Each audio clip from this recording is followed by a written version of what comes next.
Parmi toutes les grandes causes politiques actuelles, écologiques et sociales à défendre, il est parfois difficile de savoir en tant qu'individu comment se rendre utile et comment mener à bien des combats qui nous tiennent à cœur. Aujourd'hui, nous rencontrons Soraya Fethi, chargée de campagne pour l'ONG 350.org, qui œuvre pour mettre fin à l'ère des combustibles fossiles.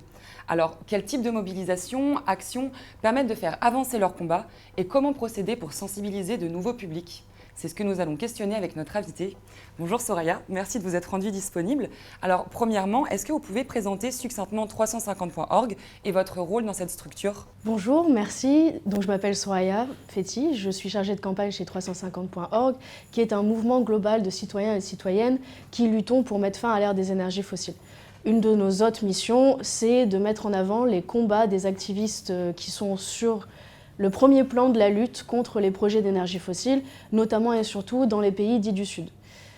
Moi, mon rôle dans cette organisation, c'est de participer à la stratégie et à la mobilisation pour nos membres en France. Avez-vous un exemple récent de campagne à nous partager et est-ce que vous pouvez quantifier ces résultats comme EACOP par exemple ? EACOP, c'est pour East African Crude Oil Pipeline. C'est une campagne qui est menée par une coalition d'organisations qui sont très nombreuses, dont la mienne, 350.org. Cette campagne, elle est en cours depuis déjà plusieurs années et elle vise à mettre fin au projet EACOP en Afrique de l'Est, qui serait, s'il voit le jour, un méga oléoduc de 1443 km de long qui traverserait l'Ouganda et la Tanzanie. Malheureusement, si ce projet finit par voir le jour, il amènerait à l'émission de jusqu'à 34 millions de tonnes de CO2 par an, en plus de déplacer plus de 118 000 personnes de leur lieu d'habitation, détruire l'environnement, mettre à mal l'accès à l'eau potable de plus de 40 millions de personnes en Afrique, et encore de nombreuses conséquences que je ne peux pas vous lister là, tellement elles sont nombreuses. Ce projet, il est porté en majorité par la compagnie Total Energy.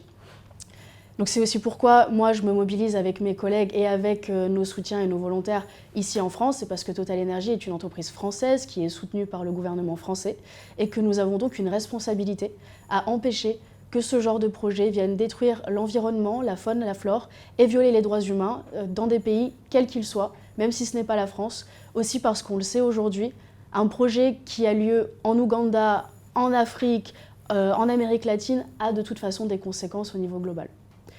Ce projet, pour l'instant, il peine à voir le jour parce que la mobilisation est efficace. Et donc l'accumulation de toutes ces actions en ligne, quand on interpelle, quand on dénonce l'implication de nos entreprises et de leur soutien, donc les banques privées, mais pas que, dans ces projets destructeurs, en plus d'actions sur le terrain, on pourra en parler peut-être plus tard, qui ont d'autres finalités, tout ça cumulé a permis à ce qu'aujourd'hui, le projet n'ait toujours pas vu le jour alors qu'il devait déjà être fonctionnel à partir de 2021, que Total Energy n'a toujours pas réussi à trouver tous les financements pour le projet.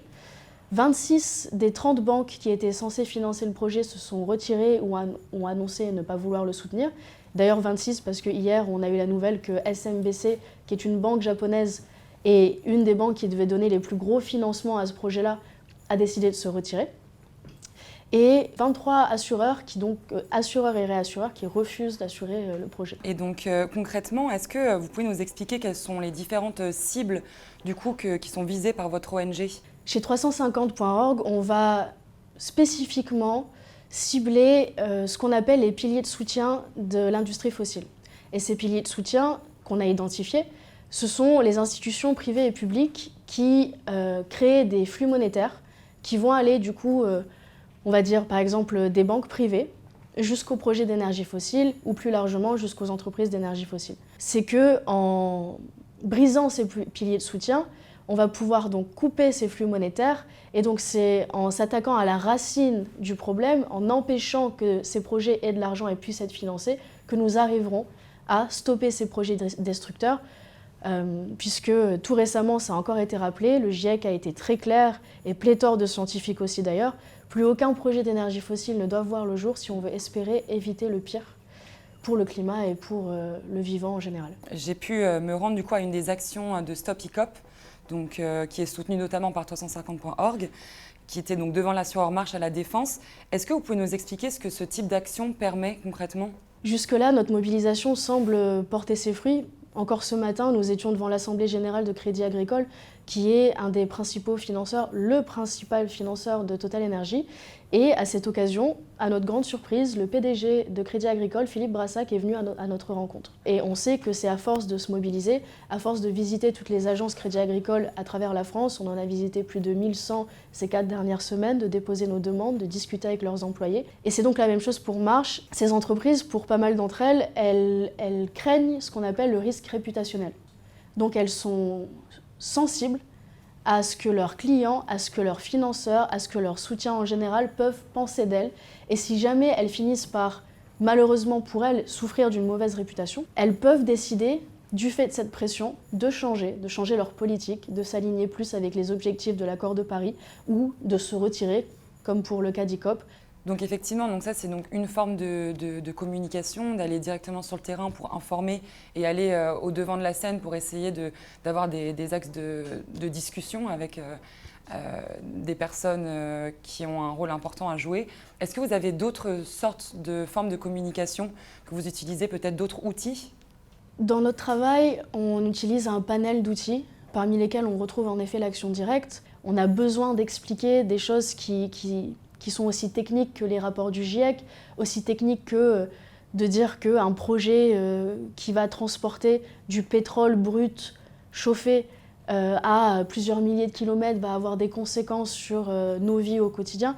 Et pour pouvoir expliquer ça, il y a donc les conférences, il y a les communiqués de presse, il y a les interventions qu'on fait dans les médias, il y a des tribunes qu'on fait conjointement avec d'autres organisations et il y a les actions digitales qu'on va faire à travers l'envoi d'emails, des plus faciles d'accès avec des emails qui vous demandent de justement regarder une vidéo pour vous tenir informé de tel sujet, pour apprendre le cœur d'une campagne, qu'est-ce que c'est et quels sont ses objectifs et pourquoi on les fait, jusqu'à signer des pétitions, envoyer des mails à nos cibles et signer des lettres ouvertes.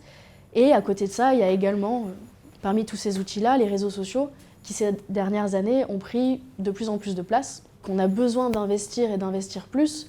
Et en plus de ça, dans ces réseaux sociaux, on apprend à conjuguer avec ces nouveaux acteurs et ces nouveaux ambassadeurs de cause que sont les créateurs de contenu et les créatrices de contenu. Je pense en effet que c'est l'addition des différents modes de communication qui permettent d'atteindre ce que nous on appelle une masse critique. La masse critique, c'est la quantité de personnes qu'on sera, qui sera tellement importante que la pression sera assez forte pour faire pencher la balance en notre faveur. Donc vous nous avez parlé donc, des réseaux sociaux, des pétitions en ligne, mais j'ai l'impression qu'il y a un peu comme une idée comme quoi le militantisme en ligne serait un petit peu inefficace ou sans répercussion. Qu'est-ce que vous en pensez ? Est-ce que c'est vraiment le cas ? Je ne pense pas que ce soit inefficace. Encore une fois, ça dépend des objectifs qu'on veut atteindre. Et personnellement, je pense qu'on peut aussi lier ça avec un certain mépris qu'on peut avoir envers les réseaux sociaux et la manière de s'engager des gens qu'on retrouve le plus sur ces plateformes-là, qui sont les jeunes ou les 18-34 ans. On a du mal à prendre au sérieux des plateformes qui vont favoriser des vidéos qui permettent de vraiment s'adapter au temps d'attention qui continue de réduire de beaucoup de gens qui sont sur ces plateformes-là. Mais ça, c'est quand on regarde les aspects négatifs, en fait, de ces outils. Parce que des aspects positifs, il y en a. On est à une époque où l'information circule à une vitesse impressionnante, ce qui nous permet, nous, de rallier des gens à des causes qui, jusque-là, étaient très obscures pour beaucoup de gens, qui peut-être ne les auraient jamais intéressés. Et donc, je trouve que c'est très utile, pour peu qu'on sache s'y adapter, et en plus de ça, je rajouterais que ça permet aussi plus de transversalité dans les thématiques. Aujourd'hui, des gens sont capables d'être sensibilisés sur des sujets qui ont attrait aux droits humains, aux droits des femmes, tout en étant des alliés de la cause LGBTQIA+, en ayant en plus de ça un engagement fort pour le climat. Est-ce que vous voyez du coup peut-être des bénévoles ou des activistes qui vont passer du coup du numérique à de l'activisme de terrain ? Est-ce que vous les encouragez à passer sur un activisme plus de terrain ? Dans notre travail, on a ce qu'on appelle l'échelle de l'engagement. En bas de l'échelle de l'engagement, il y a les actions qui sont les plus rapides, les plus simples, donc signer une pétition par exemple, ou regarder une vidéo. Et au plus haut de cette échelle-là, il y a participer à un événement sur le terrain, une conférence, et encore plus haut, une action directe de mobilisation directement auprès de nos cibles. L'intérêt d'amener les gens à aller de plus en plus haut dans l'échelle de l'engagement, c'est de pouvoir couvrir de plus en plus de terrain et de montrer à nos cibles et aux décideurs qu'il y a des gens qui sont mobilisés, qui sont mobilisables, et de venir plus largement faire dérailler leurs plans quand ils ne sont pas en accord avec les lois qui ont été votées, avec les accords qui ont été signés. Et en plus de ça, ça nous permet d'être présents sur le terrain avec les gens et auprès de nos cibles dans leurs bureaux, parce que ça leur fait quand même un peu plus peur d'avoir des gens qui vont directement dans leur bureau à travers la France que d'avoir des gens qui leur font coucou sur les réseaux sociaux, bien que ça participe aussi.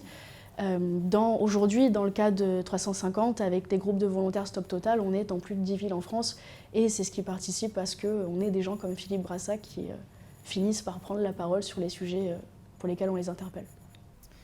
Très bien. Et est-ce que, du coup, aujourd'hui, vous sentez qu'il y a peut-être... on entend souvent parler d'une sorte de perte de mobilisation, d'intérêt pour des combats communs, ou alors au contraire, est-ce que vous voyez une certaine prise de conscience et peut-être davantage d'implication auprès des ONG ? Personnellement, j'ai l'impression qu'il y a de plus en plus de gens qui se mobilisent, aussi parce que je suis en contact directement avec des volontaires. Ils multiplient leurs engagements et leur nombre eux-mêmes se multiplie. Après, il faut prendre en compte le fait qu'on n'est pas tous égaux, on n'a pas tous les mêmes privilèges, face à notre capacité à se mobiliser sur le terrain.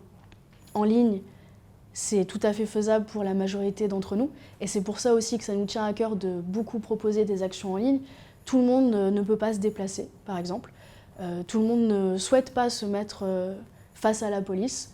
Dépendant de notre classe sociale, de nos origines ethniques, on n'est pas forcément tous égaux face à la justice, face à l'appareil étatique et à la police en général. Malgré ces différences, on voit quand même qu'il y a vraiment, sincèrement, plus en plus de jeunes qui s'engagent et qui viennent nous voir à la fin des événements en nous disant « moi, ce que vous m'avez dit, ça me touche ».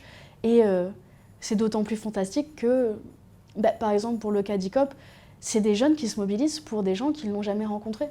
Eux, ils reçoivent l'essence, le gaz, et à la fin de la journée, ils ont tout à fait la possibilité de décider d'ignorer ces conséquences et de continuer leur vie comme si de rien n'était. Et pourtant, ils décident de ne pas le faire, de participer à une action solidaire et concertée, aussi parce que face à l'espace démocratique qu'on voit se réduire de plus en plus, si on continue à ne rien faire, force est de constater que nos instances dirigeantes et ces grandes entreprises peut-être continueront à faire passer l'argent avant les gens. Très bien. Merci beaucoup pour cet échange, c'était très intéressant. Merci.